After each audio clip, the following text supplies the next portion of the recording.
जय हिंद। स्वागत है आपका आपके अपने यूट्यूब चैनल टेक्निकल क्रांति में। तो आज की इस वीडियो में हम बात करने वाले हैं इलेक्ट्रिक ट्रैक्शन का। ये लेक्चर 1 है और मैं आपको गारंटी देता हूं जो आपके सेमेस्टर एग्जाम में क्वेश्चन पूछे जाते हैं 70 मार्क के, और भी चाहे वो पॉलिटेक्निक एग्जाम हो या फिर बीटेक हो, सभी में ट्रैक्शन, और जिस भी जो ITI वाले को ट्रैक्शन पढ़ने को तो जो भी एग्जाम होते हैं, जैसे अगर पॉलिटेक्निक सेमेस्टर एग्जाम की बात करें तो 70 मार्क के क्वेश्चन पूछे जाते हैं आपके ट्रैक्शन के। तो मैं ये गारंटी लेता हूँ कि आपको सिर्फ 10 लेक्चर में 60+ मार्क आएंगे अगर आपको थोड़ा इंटरेस्ट जगाना है ट्रैक्शन में, और चूंकि आपको 60+ मार्क आएंगे। तो वीडियो को पूरा लास्ट तक देखिएगा। साथ ही साथ मैं आपको बताऊंगा कि इस वीडियो में कि इस तरह की जो नोट्स है आपको किस तरह से मिलेगा, कहाँ मिलेगा, कैसे आपको डाउनलोड करना है। इस वीडियो में हम कवर करेंगे इंपॉर्टेंट क्वेश्चन को भी, और साथ साथ आपको कॉन्सेप्ट बताएंगे और फिगर के साथ बताएंगे ताकि आप विजुअलाइजेशन अच्छी तरीके से कर सके। और साथ ही साथ और भी वीडियो प्लेलिस्ट में वीडियो है, उन्हें जाकर देखें ताकि आप ट्रैक्शन में इंटरेस्ट डेवलप करें, क्योंकि ये प्रैक्टिकल सब्जेक्ट है। तो आपको इमेजिन करना नहीं है, आपको जस्ट प्रैक्टिकल जाके देखना है, फिगर देखना है। चाहे वो गूगल पे आप जाके फिगर देखें, अगर हम बात करेंगे ट्रैक्शन की तो ट्रैक्शन क्या होता है, लोकोमोटिव क्या होता है, चूंकि आपको जाके फिगर देखना है बार बार, ठीक है। इससे अच्छे से आप समझ पाइएगा, ट्रैक्शन ज्यादा इंटरेस्ट रहिएगा। तो देखिए जो स्टेट जेईई में क्वेश्चन पूछे जाते हैं, यहाँ से और सेमेस्टर एग्जाम, आपके सेमेस्टर एग्जाम और रेलवे भी के जितने एग्जाम होते हैं उसमें ये पूछे जाते हैं। तो अभी सब अच्छे से तैयारी करें। मैं गारंटी लेता हूँ कि 10 दिन में आपका ट्रैक्शन इतना अच्छा हो जाएगा, कहना है कि आपको 70 में से 60+ मार्क आएंगे। तो वीडियो को पूरा लास्ट तक देखिएगा, और साथ ही साथ जो मैंने आपको बताया कि वीडियो के एंड में मैं आपको PDF कैसे डाउनलोड करना है वो मैं बताऊंगा। तो चलिए देर न करते हुए वीडियो को स्टार्ट करते हैं। लेट्स तो चलिए वीडियो में आगे बढ़ने से पहले, एक लेक्चर स्टार्ट करने से पहले सिलेबस जान लीजिए ट्रैक्शन का क्या क्या है आपको पढ़ने को। तो देखिए पहला यूनिट है आपका पावर सप्लाई अरेंजमेंट, जो कि 18 मार्क है और 12 आवर्स इनका टाइमिंग है, ठीक है। 18 मार्क है, काफी इंपॉर्टेंट, यहाँ से भी ज्यादातर क्वेश्चन पूछे जाते हैं। मैं आपको एकदम सेलेक्टेड क्वेश्चन दूंगा जो कि 100% ही आपके सेमेस्टर एग्जाम में आएंगे ही आएंगे, मैं गारंटी देता हूँ, ठीक है। मैंने काफी एनालिसिस किया और खुद भी अच्छा स्कोर किया है सेमेस्टर एग्जाम में। दूसरा यूनिट 2 में आप इक्विपमेंट पढ़ेंगे, जिसमें आप catenary wire, contact wire, polygon क्या होता है, ये सभी चीज पढ़ेंगे, मैं आपको पूरी जानकारी दूंगा इंपॉर्टेंट क्वेश्चन के साथ। तीसरा यूनिट है आपका करंट कलेक्टिंग इक्विपमेंट, जिसे हमारा पेंटोग्राफ होता है। अभी आप नहीं समझते होंगे मे भी, जो हमारा लोकोमोटिव होता है, लोकोमोटिव के ऊपर एक पेंटोग्राफ होता है जो करंट को कलेक्ट करके ट्रेन को ड्राइव करवाता है, उसमें एक मोटिव फोर्स डेवलप करता है। आगे जो यूनिट है फोर्थ में आपका सिग्नलिंग एंड सुपरवाइजरिंग कंट्रोल। सिग्नलिंग में जो भी आपका सिग्नल है वो किस तरह से ऑपरेट करता है, कब रेड सिग्नल ऑन होता है, कब ब्लू सिग्नल होता है, ये सभी चीज आपको जानकारी देंगे। ये 14 मार्क के इससे क्वेश्चन पूछे जाते हैं। और जो ट्रेन लाइटनिंग है उसमें भी करेंगे, ये 10 मार्क के इससे क्वेश्चन पूछे जाते हैं। कुल मिलाकर आपका यूनिट 5 है और ये पढ़ना है। तो चलिए हम स्टार्ट करते हैं लेक्चर 1 जो हमारा है। सबसे पहले अभी हमें बेसिक बताएंगे इसमें आपको, और यूनिट दूसरे लेक्चर में स्टार्ट होगा जो कि आपका होगा पावर सप्लाई अरेंजमेंट। तो चलिए पहले हम देखेंगे कि ट्रैक्शन क्या होता है, उसका क्या रिक्वायरमेंट होता है, क्या उसका एडवांटेज डिसएडवांटेज, कितने टाइप के ट्रैक्शन होते हैं। फिर हम देखेंगे इलेक्ट्रिक ट्रैक्सिफिकेशन, मतलब ट्रैक इलेक्ट्रिफिकेशन, किस तरह से हम इलेक्ट्रिक ट्रैक्सिफिकेशन करते हैं। तो चलिए सबसे पहले जानते हैं ट्रैक्शन होता क्या है। क्वेश्चन आप देख लीजिए, क्वेश्चन है कि state the main requirement. Question आपसे ये से पूछा जा सकता है कि state the main requirement of an ideal traction systems, name the different traction system. आपको रिक्वायरमेंट बताना है आइडियल ट्रैक्शन सिस्टम का, और कितने डिफरेंट टाइप के ट्रैक्शन सिस्टम होते हैं ये सभी आपको बताना है। इस तरह के क्वेश्चन आपके एग्जाम में फ्रेम किए जा सकते हैं। तो सबसे पहले इसके लिए जैसे जो भी आंसर यहाँ लिखा गया है सेम टू सेम आपको लिखना है, तो अच्छा खासा आपको मार्क मिलेगा। सबसे पहले आपको ट्रैक्शन का डेफिनेशन लिख देना है। चलिए पहले इलेक्ट्रिक ट्रैक्शन होता क्या है ये जानते हैं। The action of driving A vehicles is called traction, यानी कि किसी भी व्हीकल्स, जो भी गाड़ी है, किसी भी गाड़ी को अगर हम खींचते हैं, जो भी हम उसमें एक्शन लगाते हैं, कार्य करते हैं, वही हमारा कहलाता है ट्रैक्शन। जैसे कि टमटम होता है, उसको अगर घोड़ा खींचना, हॉर्स खींच रहा है, तो उस कंडीशन में जो एक्शन हो रहा है, ड्राइविंग ऑफ एक्शन को, उसी को हम बोलते हैं ट्रैक्शन। यानी खींचने की जो प्रक्रिया होती है उसे हम बोलते हैं ट्रैक्शन। और उसी ट्रैक्शन में अगर इलेक्ट्रिसिटी इन्वॉल्व हो तो उसे हम बोलते हैं इलेक्ट्रिक ट्रैक्शन, ठीक है। And system of traction involving the use of elasticity of called electric traction, यानी कि वैसे ट्रैक्शन जिसमें हम इलेक्ट्रिसिटी यूज करते हैं ड्राइविंग ऑफ व्हीकल्स को ड्राइविंग करने के लिए, तो उसे हम बोलते हैं इलेक्ट्रिक ट्रैक्शन। जैसे आपने देखा होगा रेलवे में लोकोमोटिव जो चलता है वो इलेक्ट्रिक ट्रैक्शन के थ्रू चलता है। ट्रामवे होता है, ट्रॉली बसेज होता है। चलिए पहले मैं आपको बता दूं कि रेलवे लोकोमोटिव ट्रामवे होता क्या। चलिए ये देख लीजिए, ये जो है ये लोकोमोटिव है। सबसे पहले ये जान लीजिए, ये जो पूरा पार्ट है यहाँ से वहाँ, ये हम पूरे पार्ट को कंसीडर करते हैं ट्रेन एज ए ट्रेन। लेकिन जो अगले वाला हिस्सा होता है जहाँ सिर्फ इंजन रहता है उसको हम बोलते हैं लोकोमोटिव। जो तो आपको ये ध्यान रखना है कि लोकोमोटिव जो होता है वो लोकोमोटिव सिर्फ ये जो इंजन वाला पार्ट है, ठीक, जहाँ पे ये पेंटोग्राफ लगा हुआ था, यहाँ आप देख सकते हैं स्क्रीन पे, ये हमारा पेंटोग्राफ है जो कि ओवरहेड वायर से करंट को कलेक्ट करता है और उसके बाद नीचे जाके उसको स्टेप डाउन करके 3 फेज इंडक्शन मोटर दिया जाता है, जिनके थ्रू हमारा जो लोकोमोटिव है, डेट मींस ट्रेन है, वो चलता है, यानी कि ड्राइव करता है। तो ये था, ये देखिए, ये इसी को हम बोलते हैं लोकोमोटिव। लोकोमोटिव दैट मींस इसका जो अगला इंजन होता है, इंजन को हम बोलते हैं लोकोमोटिव, और पूरे जो डब्बा और इंजन को कॉम्बिनेशन को हम बोलते हैं ट्रेन। अगर हम नेक्स्ट वीडियो में बात करेंगे बोगी क्या होता है।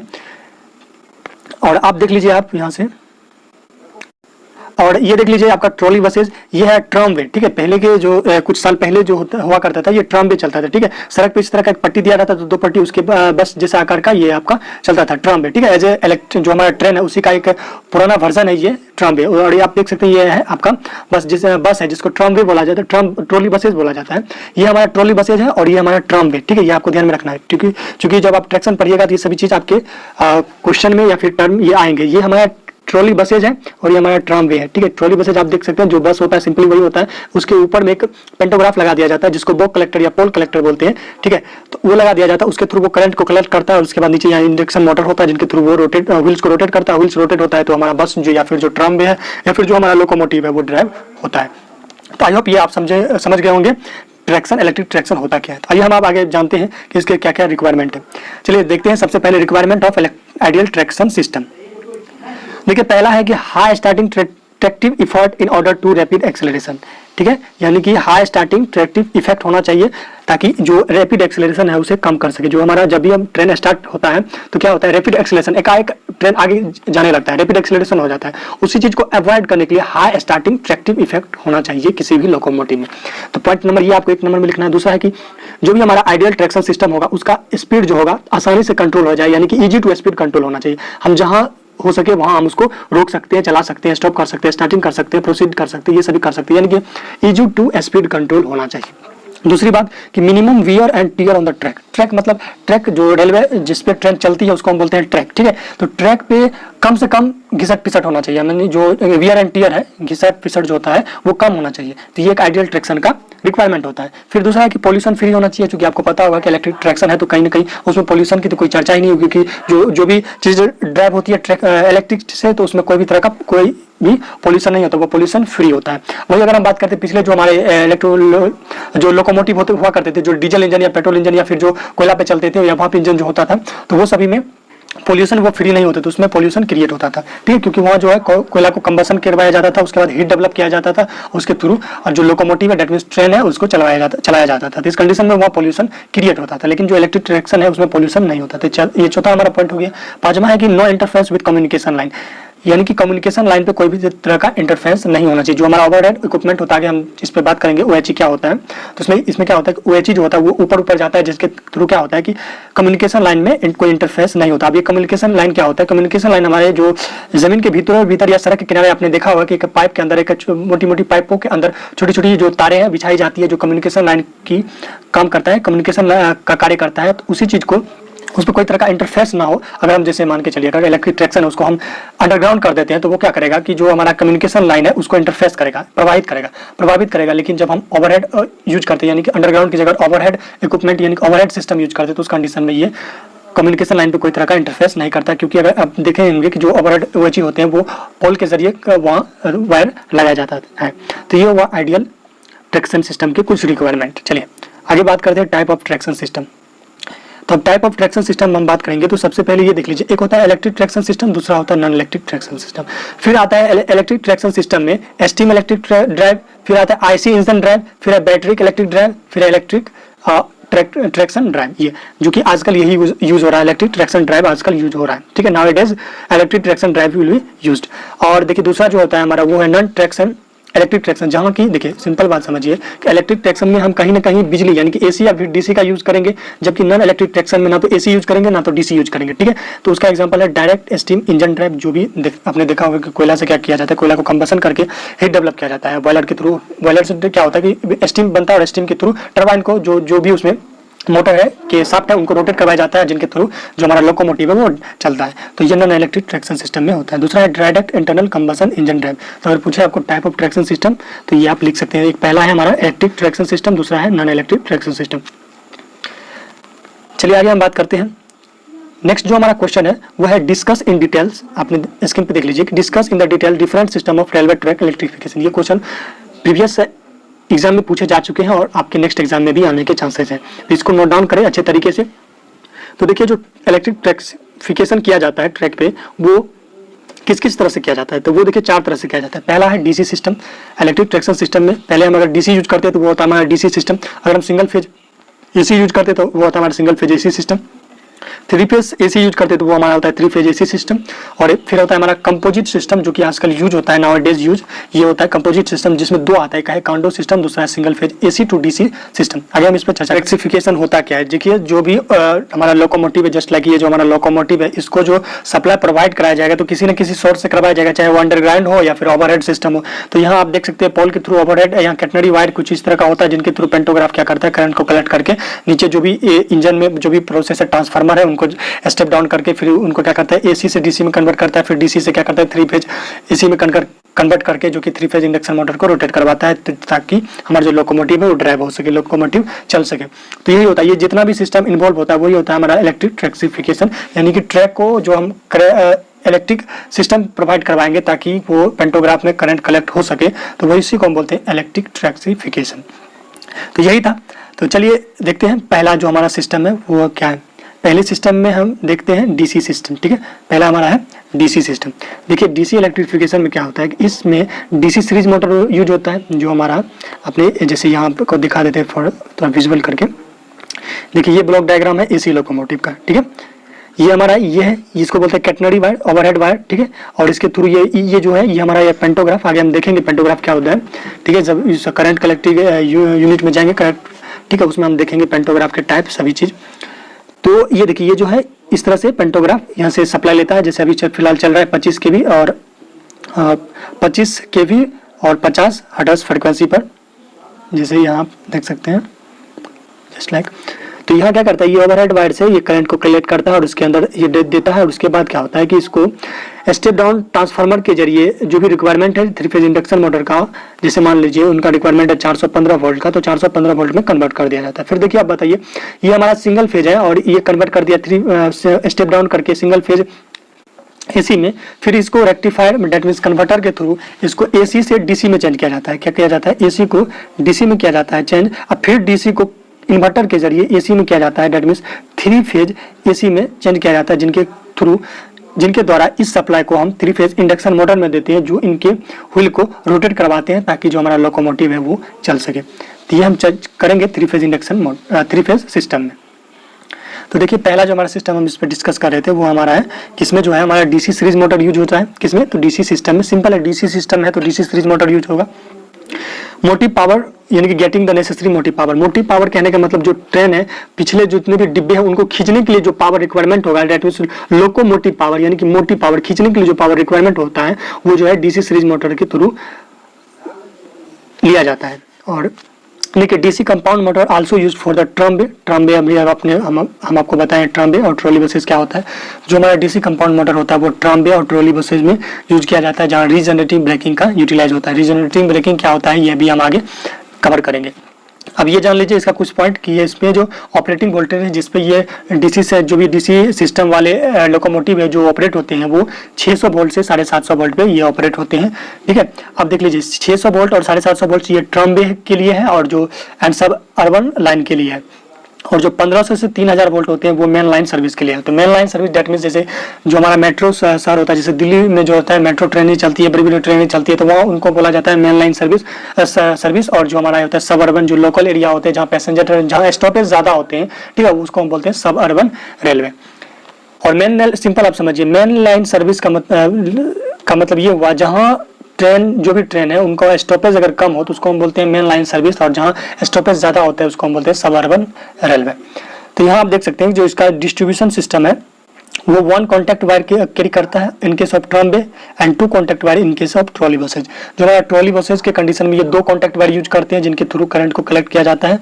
और दूसरा होता है ये कि ट्रम्बे में सिर्फ एक कॉन्टैक्ट वायर यूज किया जाता है। और इसका आप देख लीजिए कि the spacing of sub station depend on the operating voltage and traffic density of the route. इसका जो सब स्टेशन होता है जहां से पूरी सप्लाई दी जाती है ओवरहेड वायर को, ओवरहेड इक्विपमेंट को, तो ये सभी जो सप्लाई दी जाती है जो सब स्टेशन के थ्रू उनका जो वो डिपेंड होता है ऑपरेटिंग वोल्टेज पे कि कितना में वो ऑपरेट हो रहा है। जैसे अभी हमने आपको बताया कि ट्रम्बे और सबअर्बन लाइन के केस में 600 से 750 था और इस केस में 1500 से 3000 के बीच ये वोल्टेज है। तो इस कंडीशन में जो हमारा सब स्टेशन डिपेंड करता है वो ऑपरेटिंग वोल्टेज और एरिया में कितना ट्रैफिक है उस पर भी, मतलब traffic density of the route पर डिपेंड करता है। अब दूसरा जो हमारा सिस्टम है वो है हमारा सिंगल फेज एसी सिस्टम। अब देखिए इसमें क्या होता है, इसमें सबसे पहले ये जान लीजिए जो इसमें यूज होता है वो एसी सीरीज मोटर यूज होता है। कौन सा? Generating motive power for traction system, यानी कि ट्रैक्शन को मूव करवाने के लिए, ड्राइव करवाने के लिए, that means motive power generate करने के लिए एसी सीरीज मोटर का यूज किया जाता है। और ये भी जान लीजिए कि the voltage employed for the distribution network is 15 to 25 kV at 25 hertz which is step down on the locomotive to low voltage suitable for supplying to single phase AC series motor. अभी हम आपको बताए थे इसमें क्या होता है, जैसे ये हमारा ओवरहेड वायर है, इसके थ्रू इस लोकोमोटिव को, ये हमारा जैसे व्हील है, ठीक है, ये हमारा ओवरहेड वायर है, ठीक है, एक होता है और इसके ऊपर एक वायर लगा होता है जो कि कैटनरी वायर होता है। कैटनरी वायर जस्ट लाइक कुछ नहीं होता है, एक सपोर्टिंग वायर होता है। मैं आपको जस्ट फिर से बता रहा हूँ, ठीक है, जस्ट लाइक एक सपोर्टिंग वायर होता है जो कि ये मेन वायर को सपोर्ट करके रखता है, यानी कि हॉरिजॉन्टल में ला के रखता है। अब इसको हॉरिजॉन्टल क्यों किया जाता है आगे की वीडियो में धीरे धीरे कवर करते जाएंगे, ये बेसिक है, थोड़ी बहुत आपको ना समझ में आए इसलिए आप पेंटोग्राफ की वीडियो है प्लेलिस्ट में जाके जरूर देखिएगा। तो देखिए इसमें क्या होता है कि एसी जो है 25 kV पे रहता है और उसको क्या करता है कि स्टेप डाउन कर जाता है। इसके लिए इंजन में जो होता है ट्रांसफार्मर रहता है, स्टेप डाउन ट्रांसफार्मर, उसको 25 kV से रिक्वायरमेंट के अनुसार स्टेप डाउन किया जाता है और उसके बाद single phase AC series motor को सप्लाई दी जाती है। ये है सिंगल फेज एसी सिस्टम में, ठीक है। और इसका जो स्पेसिंग होता है सब स्टेशन का वो 50 से 80 किलोमीटर होता है, क्योंकि लो करंट रिक्वायरमेंट और एट हाई वोल्टेज चाहिए, हाई वोल्टेज पर लो करंट चाहिए, इसीलिए इसका जो सब स्टेशन का रिक्वायरमेंट होता है, सब स्टेशन मतलब जहां से ओवरहेड इक्विपमेंट में सप्लाई फीड की जाती है उसे हम बोलते हैं सब स्टेशन। आगे हम देखेंगे तो उसका जो है 50 से 80 किलोमीटर इनका होता है और ये ऑब्जेक्टिव क्वेश्चन में पूछे जाते हैं, तो इस बात का ध्यान रखें। और ये जो सिस्टम है वो हमेशा मेन लाइन सर्विस के लिए अडॉप्टेड होता है, न कि सबअर्बन लाइन के लिए। नेक्स्ट वन है 3 फेज एसी सिस्टम। अब बताते हैं 3 फेज एसी सिस्टम में क्या होता है। तीसरा हमारा इलेक्ट्रिक इलेक्ट्रिफिकेशन में कि 3 फेज एसी सिस्टम, इसमें क्या होता है कि 3 फेज इंडक्शन मोटर यूज होता है जिनका ऑपरेटिंग वोल्टेज होता है 3000 से 3600 वोल्ट के बीच और लो फ्रिक्वेंसी पर ये यूज होता है, ठीक है। This system is required to some hilly area, जो हमारा पहाड़ी इलाका होता है वहाँ ज़्यादातर ये यूज किया जाता है 3 फेज एसी सिस्टम, क्योंकि वहाँ जो मोटी पावर है काफ़ी ज़्यादा रिक्वायरमेंट होता है, क्योंकि जैसे पहाड़ी इलाका, जैसे ये हमारा ढलान है और यह पहाड़ी इलाका, तो उस कंडीशन में ज़्यादा एफर्ट लगाना पड़ेगा इसको ट्रेन को ऊपर चढ़ने के लिए, तो वहाँ उस कंडीशन में हम 3 फेज इंडक्शन मोटर का यूज करते हैं जिनका कि ऑपरेटिंग वोल्टेज होता है 3000 से 3600 के बीच के वोल्टेज होता है। चलिए नेक्स्ट वन जो आप इसके पॉइंट देखिएगा तो पॉइंट है कि the distribution system consist of 2 overhead wire. देखिए आपको बता दें कि जैसे आप यहाँ देखें कि 3 फेज सिस्टम ले रहा है तो इसमें 2 ओवरहेड वायर यूज होगा, ठीक है, इधर से, और उसके बाद उसको क्या किया जाएगा और थर्ड वायर जो होगा वो ट्रैक के रूप में लिया जाएगा, यानी कि न्यूट्रल वायर जो होगा वो ट्रैक को बनाया जाएगा। ट्रैक मतलब पटरी, ठीक है, पटरी को बनाया जाता है। 2 जैसे कि मैं आपको बता दूं, ये जैसे ये हमारा पोल है, जस्ट एक सेकंड, जैसे ये हमारा पोल है तो इसके यहाँ 2 वायर यूज किए जाते हैं और यहाँ से पेंटोग्राफ के थ्रू लोकोमोटिव में सप्लाई आती है और जो व्हील होती है, व्हील वो पटरी पे ट्रैक पे रहती है, तो ट्रैक को थर्ड वायर बना दिया जाता है, ठीक है। 2 यहाँ हो गया, 1 2 और नीचे ये जो न्यूट्रल का काम करता है वो पटरी कर जाता है, डेट मींस ट्रैक करता है, तो इस कंडीशन में इसको बोलते हैं हम 3 फेज सिस्टम, ठीक है, 3 फेज सिस्टम। फिर आगे हम देखते हैं कंपोजिट सिस्टम। अब देखिए कंपोजिट सिस्टम आजकल यूज होता है। This system is combination of all traction system. ये जो सिस्टम होता है कॉम्बिनेशन ऑफ होता है ऑल सिस्टम, चाहे वो एसी हो, डीसी हो, 3 फेज सिस्टम हो या फिर सिंगल फेज एसी सिस्टम हो। अब देखिए टाइप ऑफ कंपोजिट सिस्टम देखते हैं। तो type of composite system 2 type के होते हैं, पहला है कांडो सिस्टम, दूसरा है single phase AC to DC system. तो पहले हम देख लेते हैं कांडो सिस्टम क्या होता है। देखिए इस सिस्टम में, in this system high voltage at normal supply frequency is used to distribute power, ठीक है। कांडो सिस्टम में क्या होता है, हाई वोल्टेज और नॉर्मल फ्रीक्वेंसी पर डिस्ट्रीब्यूशन पावर फीड की जाती है ओएचई में। अब जान लीजिए ओएचई का मतलब होता है जो ओवरहेड वायर होता है, जैसे अभी आपको मैंने बताया, जैसे पोल है, पोल पे ये जो आपने वायर देखा होगा लटकते हुए, ठीक है, ये उसको बोलते हैं कैटनरी वायर, जो इस तरह का होता है यू शेप में, उसको हम बोलते हैं कैटनरी वायर। और ये जो होता है ये हमारा होता है कलेक्टर वायर, जिनके थ्रू करंट को कलेक्ट किया जाता है। ये करंट कलेक्टर वो होता है जहाँ के जिससे जो है पेंटोग्राफ सटा हुआ रहता है, टच में रहता है, जिनके थ्रू करंट को कलेक्ट किया जाता है। तो ये तो आप देखो 3 फेज कांडो सिस्टम क्या कहा जाता है कि इसमें the locomotive which carries A phase converter, ठीक है। सिंपली आप जान लीजिए सिंपली कि इसमें क्या होता है कि सप्लाई ली जाती है और सप्लाई लेने के बाद ये लोकोमोटिव में दी जाती है, ठीक है, और उसको कन्वर्टर के थ्रू कन्वर्ट किया जाता है सिंगल फेज एसी में, फिर सिंगल फेज एसी से 3 फेज एसी में कन्वर्ट कर दिया जाता है और उसके बाद फिर 3 फेज इंडक्शन मोटर को वो करंट प्रोवाइड किया जाता है, that means supply energy provide करवाया जाता है। उसके बाद 3 फेज इंडक्शन मोटर जो हमारा रोटेट करता है, जो कि कपलिंग होता है उनके व्हील से, तो व्हील जब मोटर रोटेट होगा तो व्हील भी रोटेट होगा, तो व्हील रोटेट होगा तो हमारा जो लोकोमोटिव है वो आगे की ओर या फिर पीछे की ओर बढ़ेगा, यानी कि ड्राइव करेगा। सिंपली ये होता है कॉन्डो सिस्टम में, सिंपल जो होता है एसी को सिंगल फेज एसी को 3 फेज एसी में चेंज करके फिर जो हमारा मोटिव पावर चाहिए वो डेवलप किया जाता है।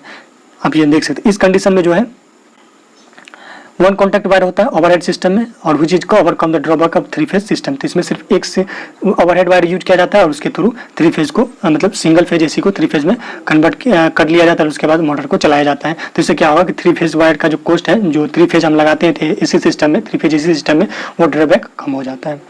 नेक्स्ट वन जो है हमारा, अब एक और देख लीजिए कि ये 1932 में अपनाया गया था जो है हंगरी में, अडॉप्टेड हंगरी इन द 1932। चलिए नेक्स्ट जो है वो हमारा single phase AC to DC system है।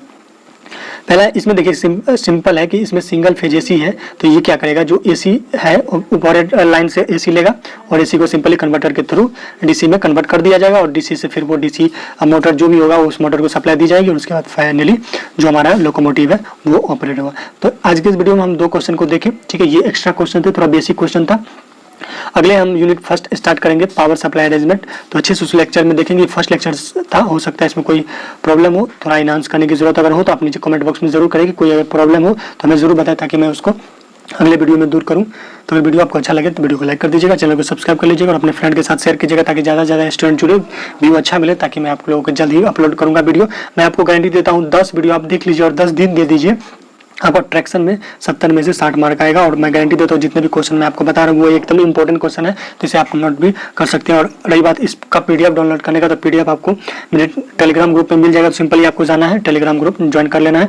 आपको टेलीग्राम पे लिखना है टेक्निकल क्रांति और इसको ज्वाइन करना है। ज्वाइन करने के बाद इसको सर्च करना है इलेक्ट्रिक ट्रैक्शन, तो आपका पीडीएफ आ जाएगा और उसके बाद फिर आप डाउनलोड कर लीजिए और उसके बाद इसको नोट डाउन कर लीजिए।